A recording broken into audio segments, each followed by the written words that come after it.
Ses chansons, son poids, sa grossesse et maintenant sa gamine. Magali Vahe, depuis la Star Academy, un paillasson sur lequel on essuie son humour. Des critiques qui naissent généralement sur les réseaux sociaux et qui finissent rapidement dans la bouche d'animateurs télé ou radio.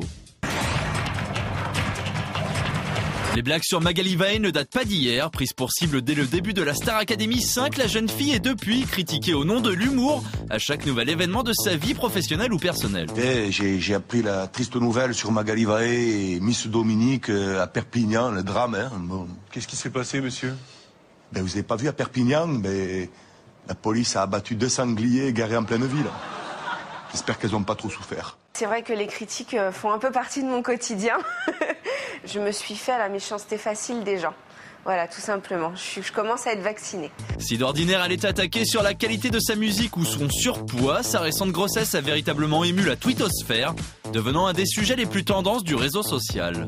Les moqueries sur ma grossesse, sur ma fille, voilà, c'est des moqueries nouvelles parce que voilà, je ne m'attendais pas du tout à avoir des critiques, des moqueries sur ce genre de choses.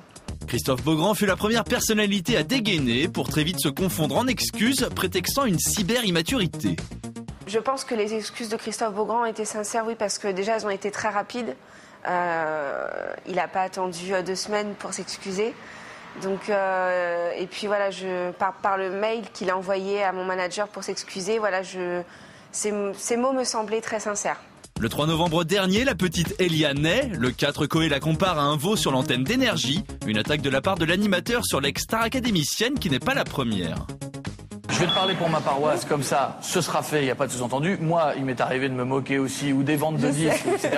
Mais il y a 2 choses. Il y a quand on se moque, comme on se moque, et moi je me moque de beaucoup de gens, y compris de ma gueule, de mes cheveux, de mes dents et de mon poids, et il y a se moquer méchamment. Voilà, je me suis jamais moqué de toi méchamment. C'est vrai que récemment, voilà, Coé a fait une blague, pour lui c'est une blague assez douteuse sur ma fille et sur moi, que voilà, je n'ai pas trouvé drôle. Pourtant j'ai de l'humour, mais là, voilà, je trouvais que ça allait un peu loin. Et voilà, contrairement à ce qu'il m'avait dit il y a quelques années, là je trouve ça plus méchant que drôle. Si ses détracteurs sont nombreux, elle peut aussi compter sur le soutien de quelques vedettes, comme Laurence Boccolini ou Cécile de Ménibus, qui toujours sur Twitter l'ont récemment soutenue. Ça m'a vraiment fait très très très plaisir. Puis en plus, ce sont des personnes que j'apprécie, donc voilà, c'est vraiment touchant, très touchant.